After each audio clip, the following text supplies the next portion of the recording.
얘들아, 오늘은 우리 문장 삽입 문제지. 작년 수능 39번 문제. 요 문제 통해서 우리 문장 삽입 어떻게 풀어야 되는지 그 출제 원리에 입각해서 조금 접근을 해볼 거야. 지금 이 문제 같은 경우 오답률이 48%였는데 이 정도 난이도의 문제가 여러분들이 문장 삽입 문제를 어떻게 풀어야 되는지 조금 깨닫고 공부하는데 딱 적당해. 그래서 특히 이 지문과 같은 경우에는 진짜 여러분들 문장 삽입 문제 출제 의도의 핵심을 느끼는데 엄청 아름답게 작성됐어. 그래서 이 지문 통해서 오늘 문장 삽입 문제 어떻게 접근해야 되는지 그것 좀 알아볼 거야. 문장 삽입 문제 같은 경우 가장 핵심이 단절이다, 단절. 얘들아, 단절이라는 거는 다른 것과의 관계가 끊어져 있다는 느낌이야. 자, 여기서 끊어져 있다는 느낌, 각 선지가 있는 그 번호 구간에서 여기 뭔가 비어져 있는 것 같은데 이걸 느끼는 건데, 문제는 너희들이 그냥 감정만 느낀다고 되는 게 아니야. 논리적으로 느껴야 돼. 그래서 우리는 그 단절을 찾는데 가장 중요한 거, 연결어와 지문 구조, 이 두 가지를 항상 생각해야 된다. 구체적으로 어떻게 우리가 이 두 가지를 생각해야 될까 하는 거는 우리 문제 풀면서 조금 만나보도록 할게. 일단 이 지문 같은 경우 지문 전체 구조를 나눠보면 두 개의 파트로 나눌 수 있어. 바로 이렇게 노란색 파트와 하늘색 파트. 딱 여기 4번 부분에서 단절을 여러분들이 느껴야 되는 건데, 왜 저 자리가 단절인지, 저 자리를 단절이라고 만드는 그 논리 장치인 연결어와 지문 구조가 어떻게 이루어졌는지 그거 한번 좀 살펴볼게. 보니까 먼저 노란색 파트 쪽인데 misprints in book, 책에 있는 오타들 얘기를 하고 있어. 그러면서 걔네들이 negative impact, 그러니까 부정적인 관점을 가지고 있다라는 내용으로 이야기가 전개가 돼. 그 다음에 우리 연결어 for instance 나왔지? 얘는 앞에 대집단 그리고 그거에 대한 세부, 소집단을 소개하면서 관점은 동일하게 유지돼야 돼. 그러니까 우리 책에 있는 오타 얘기에 대한 소집단이 등장하면서 부정적인 내용이 나와야 되겠지. 보니까 displacement of a comma, 콤마 잘못 사용하는 거, 이게 matter, 문제다라는 똑같은 부정관점 나왔어. 자, 그 다음 문장 보니까 similarly 나오거든? 얘들아, similarly, 유사하게 라는 뜻인데 얘는 순접 연결어 중에 하나야. 관점을 유지시켜주면서 동일 관점에서의 대상만 전환해줘.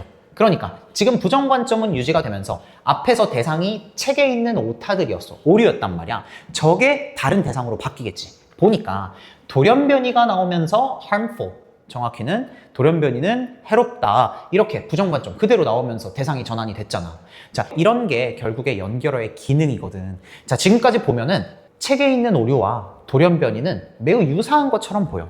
자, 다음 문장 한번 읽어볼게. However 붙어있네. 지금 여기서는 뮤테이션 얘기를 계속하는 걸로 봐서는 역접으로 등장했어. 동일 대상에서의 관점만 전환해주는 거지. 여기서 살펴보니까 뮤테이션 나오면서 increase the fitness 라고 하면서 긍정 관점으로 전환됐어.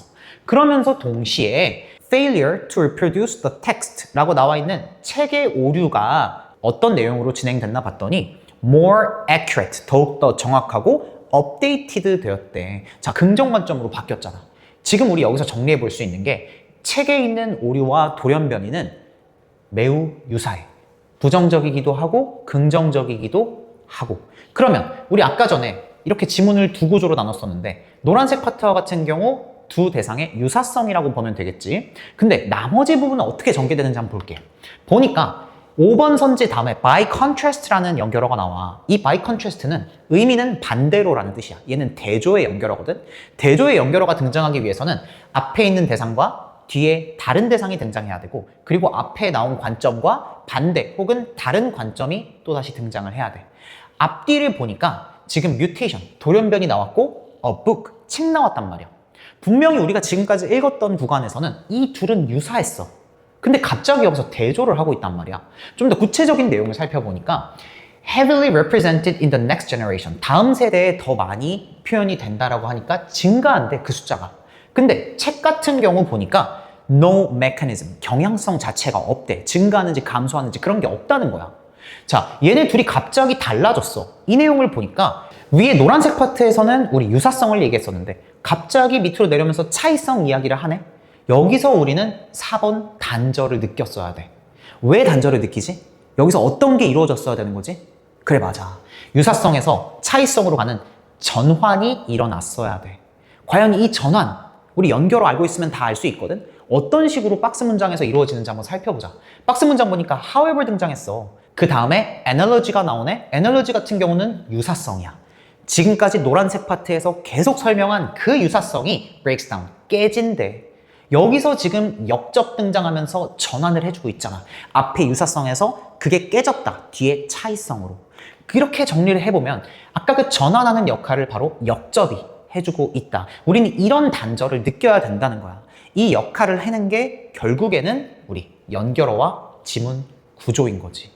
그래서 우리 연결어와 지문 구조가 결국에는 단절을 느끼게끔 하는 논리적인 장치들이고, 이러한 논리적 장치를 통해서 논리적인 단절을 느낌으로써 우리 문장 삽입 문제에 접근하고 해결해야 된다라는 사실을 알 수 있어.